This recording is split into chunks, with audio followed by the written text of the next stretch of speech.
নমস্কার। আমি অ্যাস্ট্রোলজার এবং বাস্তু বিশারদ রোজ ইউনিভার্স করছি। বিগত প্রায় ধরতে পারেন 45 বছর অ্যাস্ট্রোলজিতে আছি, যদিও প্রফেশনালি প্রথম দিকে ছিলাম না। মাত্র 14-15 বছর বয়স থেকেই কিন্তু অ্যাস্ট্রোলজির ওপর আমার মোটামুটি চর্চা ছিল। প্রথমে কি হতো, ওই বন্ধুদের একটু দুমদারাক্কা বলে দিতাম, হাত দেখলাম, নাহলে হাত না দেখেও মুখ দেখেও অনেকটা বলে দিতে পারতাম। তা মিলে যেত, কাকতালীয়ভাবে মিলে যেত। ভাবতাম যে কী করে বলে দিচ্ছি। এরকম কেউ কিছু বললে, মাস তুই 26 পাবি, তোর এটা কাঁচা হয়েছে, 26ই পেল, এটাতে তুই 52 পাবি, দেখলাম যে 52ই পেয়ে গেল। এইরকম কাকতালীয় কিছু ঘটনা আমার জীবনে এরকম আছে। এগুলো হতো, কাকতালীয় হোক বা প্রকৃত কী কারণে হতো জানি না, যেন একটা স্কলের মতো চলে যেত নাম্বারটা, যা দেখতে পেলাম আর বলে দিলাম। বা এরকমও হয়েছে অনেক সময়, বন্ধু আমার জন্যে বেশ কিছু জামরুল পেড়ে এনেছে, আমি তখন 7-8-এ পড়ি। আর বলছি, তুই জামরুল পেড়ে আনলি, তোদের বাড়িতে তো আম গাছও আছে, আমও তো হয়েছে দেখলাম, তুই আম খেতে ভালোবাসি, একটু আম আনতে পারলি না? বন্ধুটার নাম মনে পড়ছে, সমীরণ পাল আন্দুলে। তা বলছে যে, তুমি কি আমাদের বাড়িতে গেছিলে? বললাম যে না, আমি বাড়িতে যাইনি। তাহলে কী করে জানলে তুমি আমাদের বাড়িতে আম গাছও আছে? আমি জাম গাছও আছে, আঙুর গাছও আছে, কাঁঠাল গাছও আছে, এরকম সব বললাম। বলতে হ্যাঁ, তুমি তাহলে আমার বাড়িতে গেছিলে, তুমি কখন গেছিলে? আমি বললাম যে না গো, সত্যিকার আমি যাইনি। বলছে হ্যাঁ ঠিক আছে, আচ্ছা পরের দিন আমি আমার। এরকম ভাব কাকতালীয় কিছু কিছু ঘটনা এগুলো হতো। আশ্চর্য আমার লাগতো, ওরা খুব একটা আশ্চর্য হতো না, ওরা শুধু ভাবতো যে তুই বোধহয় আমার বাড়িতে গেছিলিস, তুই দেখে এসেছিস, তুই বলছিস। আমি ভাবতাম যে কথাগুলো সত্যি হচ্ছে, কিভাবে হচ্ছে, আমি এগুলো দেখতে পাচ্ছি, কিভাবে দেখতে পাচ্ছি। এটা খুব বাচ্চাবেলা থেকে এরকম ঘটনা প্রায়শই ঘটতো, যেটা দেখতে পাচ্ছি সেটা হয়ে যেত। এইগুলোকে বর্তমানে বুঝতে পারছি, এগুলোকে ক্লিয়ারভয়েন্স বলা হয়, বা একটা পারব্য কিছু ব্যাপার থাকে। কিন্তু আমি সেই বয়সে কোনো সাধনা করিনি, কিছু জানিও না, কোনো কিছু বুঝতেও পারি না, কিন্তু মনে হচ্ছে দেখেছি, বলে দিতাম, লেগে যেত। এইটা আমাকে খুব উৎসাহিত করতো যে কিভাবে আমি এগুলো বলে দিচ্ছি। তা আমি কিভাবে দেখতে পাচ্ছি এগুলো, মানে একদম যেন চাক্ষুষ চোখের সামনে একটা ভিশনে ভেসে উঠল, বলে দিলাম, এবং তারা বলছে হ্যাঁ এটা ঠিক। এইভাবে বলে দেওয়ার ফলে যখন দেখতাম মিলে যাচ্ছে, তখন আমাকে খুব প্রভাব বা উৎসাহিত করতো যে জিনিসগুলোকে জানা, কোথা থেকে আমি বুঝতে পারি, এগুলো কীভাবে দেখতে পারি। এবার কথা প্রসঙ্গে বলি যে আমাদের বাড়িতে একটা আধ্যাত্মিক পরিমণ্ডল ছিল। আমার নিজের মামা একজন বড় সাধক, আমার মাও সাধিকা। আমার মামা বা মায়ের মায়ের মা, তিনিও বড় একটা সাধিকা ছিলেন। কিন্তু আমার মামা তো সাধনা করে সিদ্ধি লাভ করেছে, বিরাট ব্যাপারটা। মায়েরও অনেকটা সাধনা করে মায়ের, কিন্তু আমি তো কোনো দিন, না, মনে পড়ছে না যে কোনো দিন কিছু করেছি। বাচ্চা বয়স 12, 13, 14, 15 বছর, যে ফিলিংসগুলো হতো সেগুলো সত্যি হতো কীভাবে। এটা নিয়ে আমার খুব কিউরিয়াসিটি ছিল। আমার ভাবতাম বোধহয় সবাই এরকম দেখতে পায়, বুঝতে পারে, কিন্তু ম্যাক্সিমামই আশ্চর্য হয়ে যেত। এবং এ থেকে আমি আশ্চর্য হতাম যে ওরা বলতে পারছে না, আমি বলতে পারছি, তাহলে আমি কোথাও একটা, আমার কোথাও একটা জিনিস লুকানো আছে।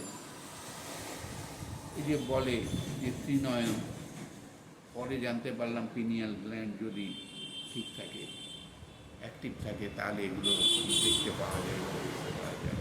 এইসব অনেক কিছু করে জিনিস, কিন্তু তখন খুব আশ্চর্য লাগলো যে এটা হচ্ছে কেন, কী ব্যাপার।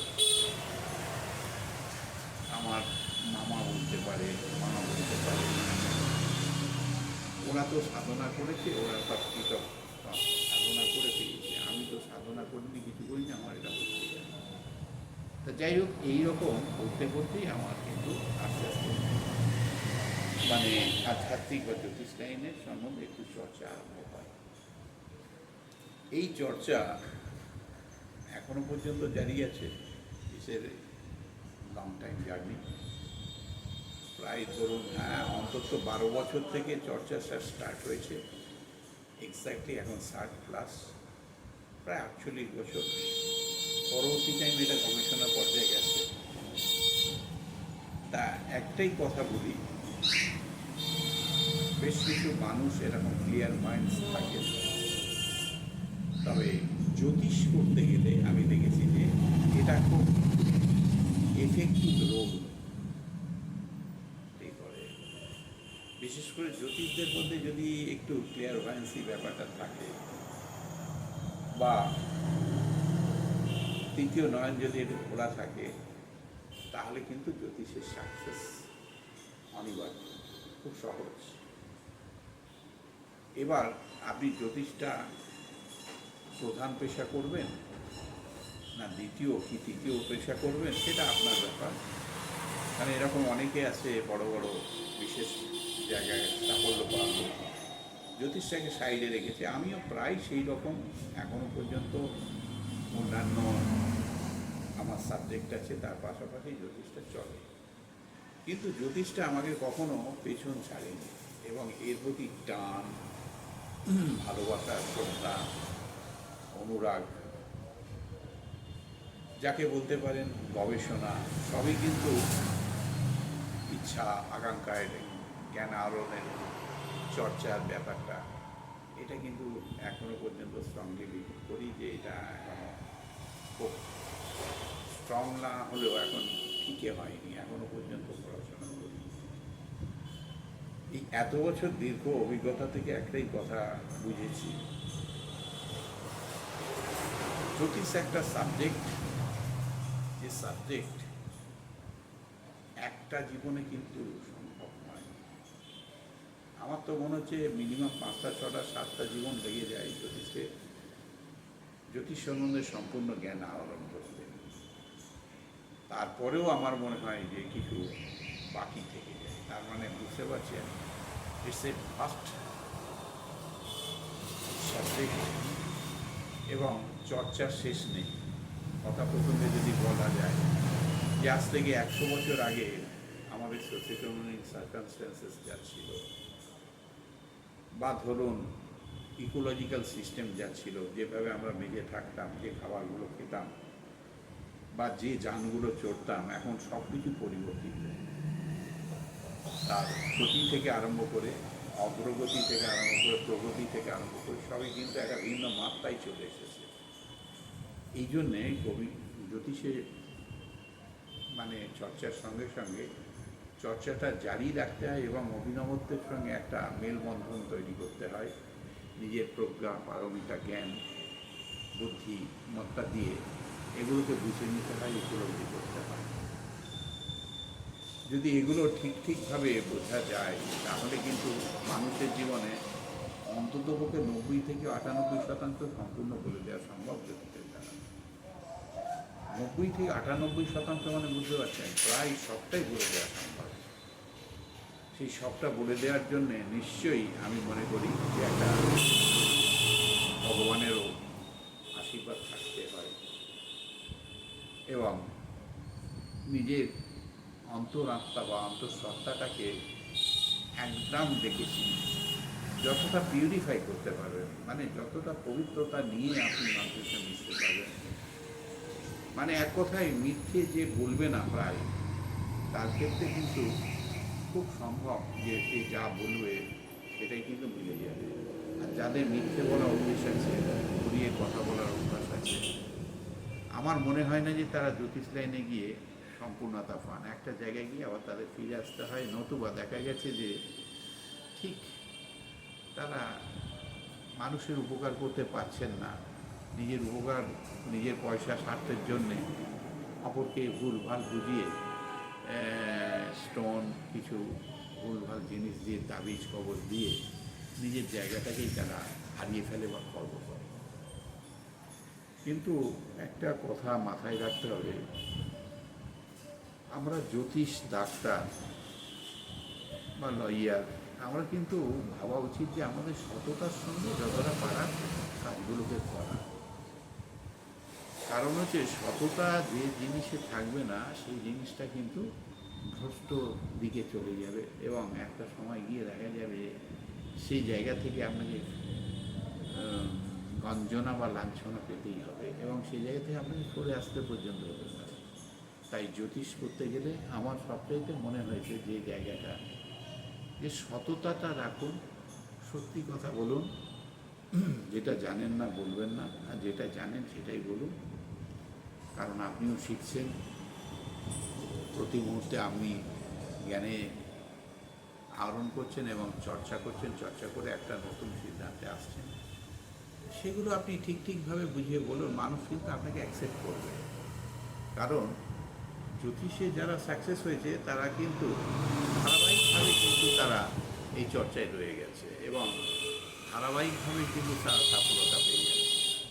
আর জ্যোতিষ থেকে যারা সফলতা মনে হচ্ছে পেয়েছে, বিরাট পয়সা ইনকাম করলো, তারপরে দেখা যাচ্ছে তাদেরকে খুঁজে পাওয়া যাচ্ছে না। এরকম দেখবেন বহু জ্যোতিষ আছে যারা বিভিন্ন চ্যানেলে বসতো আগে। আমার মনে আছে চ্যানেল 18, চ্যানেল সোনার বাংলা, এরকম বিভিন্ন চ্যানেল ছিল যেখানে জ্যোতিষরা বসতেন। এখন কিন্তু তাদেরকে দেখতে পাওয়া যায় না। অনেকেই পাত্তাড়ি গুটিয়ে দিয়েছেন, আবার কেউ আছেন যে আর চ্যানেলে বসছেন না। কারণ অনেক ভুল ধরা পড়েছে তাদের, অনেক ব্যাখ্যা তাদের পরবর্তী টাইমে তাদের চেম্বারে গেলে দিতে হয়েছে, যে ব্যাখ্যাটা তারা সঠিকভাবে দিতে পারেননি। সেই জন্যে সাধারণ মানুষ তাদের থেকে সরে গেছে এক কথায়। এই যে সরে যাওয়ার জন্যে তাদের তো এই লাইন থেকে ছেড়ে যেতে হয়েছে বা তারা তাদের জ্যোতিষ চর্চাটা ম্রিয়মাণ হয়ে গেছে, মানে অনেক নিষ্প্রভ হয়ে গেছে। সেই জন্যে একটাই কথা বলি, জ্যোতিষ করতে গেলে আগে সৎ মানুষ হন, সত্যি কথা বলতে শিখুন, সঠিক চর্চা করে সঠিক জিনিসটা সঠিক রত্ন নির্ধারণ করুন এবং পর্যবেক্ষণ রাখুন এবং যদি সঠিক নির্ণয় নিতে পারেন এবং সঠিক যদি রত্ন দিতে পারেন, তবে রত্নটা অবশ্যই দামি দেবেন। রত্নটা কম দামি খেলো, পয়সা তারা কম দিতে চাইছে, তারা বলতেই পারে তারা জানে না, কিন্তু যেটাতে কাজ হবে না, অস্বচ্ছ, এগুলোতে কাজ হয় না। আমার দীর্ঘ জীবনে দেখেছি এইসব স্টোন কিন্তু কাউকে দেবেন না। এটাতে আপনার হয়তো পয়সা হবে, আপনার হয়তো জায়গাটা কিছুটা অর্থনৈতিকভাবে ডেভেলপমেন্ট হবে, কিন্তু লং রানে দেখবেন যে সেই মানুষগুলো বিমুখ হয়ে গেছে, আপনার কাছে আর আসছে না। এগুলো অনেকেই বুঝতে পারেন না, অনেক কম দামি স্টোন দিয়ে দেন, কাজ হয় না, তারা জ্যোতিষ সম্বন্ধে ভুল ধারণা পোষণ করে। সেই জন্য জ্যোতিষ সবার আগে এই জায়গাটা আপনার একটু মাথায় রাখবেন যে কাউকে ঠকাতে যাবেন না আর নিজের জন্যে জ্যোতিষ করবেন না। মানুষের উন্নতি সাধনে, মানুষের জীবনে সফলতা এনে দেয় কিন্তু জ্যোতিষ বা ডাক্তারদের বিশেষ মানে সাবজেক্ট হওয়া উচিত। এইগুলোর উপর যারা নির্ভর করে চলেন তারা কিন্তু বহু মানুষের উপকার করে ফেলেন এবং তাদের সুনাম একটা সময়ে গিয়ে যে জায়গায় পৌঁছায় তাদের খরিদ্দার বা ক্লায়েন্ট কিনতে হয় না। দেখবেন যে মানুষ তাকে রেকমেন্ড করে দিচ্ছে, অটোমেটিক দেখবেন যে সারাক্ষণই আপনি পেয়ে যাবেন। যাই হোক, যেরকম আমারও দেখেছি যে কোনো দিনই প্রায় ফাঁকা যায় না, ঠিক কোনো না কোনো জায়গাতে কোনো সূত্র ধরে কিন্তু লোকেরা আসে। এটুকু বলে আজকের এপিসোড শেষ করছি, পরবর্তী টাইমে আবার দেখা।